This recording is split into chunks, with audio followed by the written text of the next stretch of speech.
بسم اللہ الرحمن الرحیم۔ السلام علیکم۔ یزید کون تھا اور اس کی ہلاکت کیسے ہوئی؟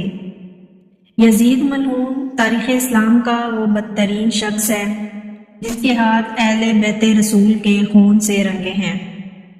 اس کی سیاہ شخصیت اور کارنامے اسے فرعون، نمرود اور قارون کی صف میں کھڑا کر دیتی ہے، جس کا انجام آخرت میں بھیانک ترین اور باعث عبرت ہوگا۔ اس نے مدینے میں فساد برپا کیا، کعبہ کو نذر آتش کیا اور سینکڑوں صحابہ کو اپنی بیعت توڑنے کی وجہ سے شہید کیا۔ لیکن اس کا سیاہ ترین کارنامہ امام علی مقام حضرت حسین ابن علی علیہ السلام اور اہل بیت رسول کو شہید کرنا ہے۔ یزید ملعون کا پورا نام یزید بن معاویہ تھا، جس کی ولادت 25 ہجری یعنی سن 645 عیسوی میں حضرت عثمان غنی رضی اللہ تعالیٰ عنہ کے دور خلافت میں ہوئی۔ جب سن 60 ہجری میں حضرت معاویہ ابن ابو سفیان نے امیر المومنین حضرت علی رضی اللہ تعالیٰ عنہ سے بغاوت کر کے شام میں بنو امیہ حکومت کی بنیاد رکھی تو اس وقت یزید نوجوان تھا، لہذا حضرت معاویہ یزید ملعون کو اپنے بعد حاکم بنانے کی کوشش میں لگ گئے، اور پھر صلح حسن کے بعد جب پوری حکومت معاویہ ابن ابو سفیان کے ہاتھوں آئی تو انہوں نے شام، عراق، مصر اور حرم میں اپنی حمایتوں کے ذریعے خطبوں میں یزید کا نام لینے کا حکم دیا۔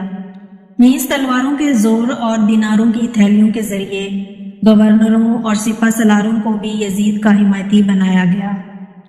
امام حسن علیہ السلام کے ساتھی کی جانے والی شرائط کو توڑ دیا گیا۔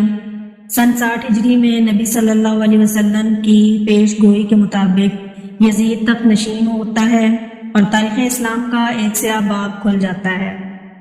کچھ اصحاب رسول یزید کی بیعت سے صریح طور پر انکار کر دیتے ہیں، جن میں اس وقت کے سب سے افضل شخص اور نواسہ رسول حضرت حسین ابن علی بھی شامل تھے۔ اس بات کا بہت زیادہ اندیشہ تھا کہ کہیں اسلامی حکومت کے اندر بغاوت یا پھوٹ نہ پڑ جائے اور لوگ حضرت حسین ابن علی کو اپنا رہنما بنا کر خروج نہ کر دیں۔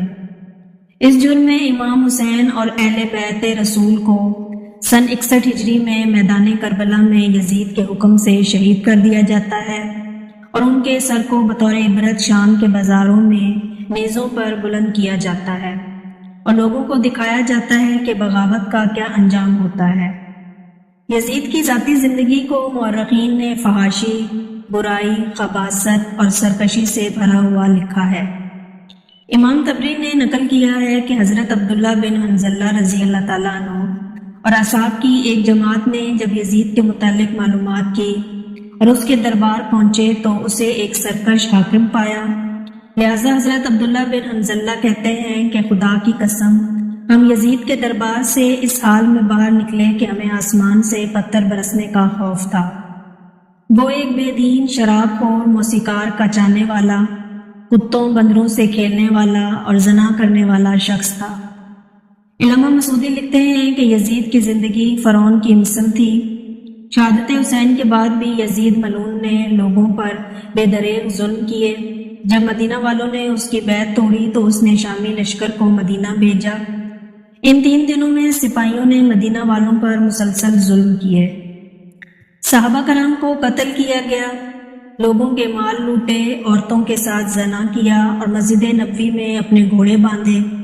پھر 63 ہجری کے آخر میں جب حضرت عبداللہ ابن زبیر رضی اللہ تعالیٰ عنہ نے مکہ میں اپنی عمارت قائم کر لی تو یزید کے حکم سے شامی فوج نے مکہ پر چڑھائی کر دی اور حرم میں منجنیق پھینکے، جس سے کعبہ میں آگ لگ گئی۔ بیت اللہ کی ایک دیوار بھی شہید ہو گئی۔ یزید کی موت کے متعلق مورخین کی الگ الگ اقوال اور روایات ملتی ہیں، جن میں سب سے زیادہ باسند اور صحیح قول یہ ہے کہ شہادت حسین کے واقعے کے بعد جب یزید اپنے جشن اور تکبر میں مست تھا، اس وقت اس نے مکہ پر حملہ کرنے کا حکم جاری کیا۔ یہ سن 64 ہجری ربیع الاول کا مہینہ تھا۔ چند ہی دنوں میں وہ ایک موذی بیماری میں مبتلا ہو گیا۔ اس کے پیٹ میں خطرناک درد اٹھا جس سے اس کی آنتیں سڑنے لگیں، ان میں کیڑے پیدا ہونے لگے۔ دمشق کے بڑے بڑے طبیب کو بلایا گیا، لیکن وہ اس بیماری سے یزید کو شفا یاب کرنے میں ناکام ہو جاتے تھے۔ کیونکہ یہ اللہ کی طرف سے قہر تھا جو اسے قبر تک لے جانے والی تھی۔ آنتوں کے سڑنے کے بعد وہ بستر پر مچھلی کی طرح تڑپنے لگا اور اپنے بستر پر پاؤں مارتا تھا۔ وہ رات بھر درد کے مارے چیختا اور اپنی تکلیف کی شدت سے جب چیخیں مارتا تو خنزیر کی طرح آواز نکلتی۔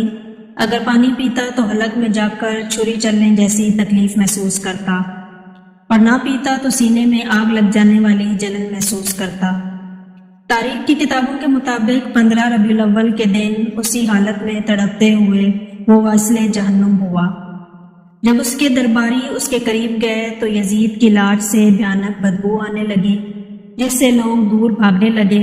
ایک روایت کے مطابق اسے مقام حرین میں دفن کیا گیا۔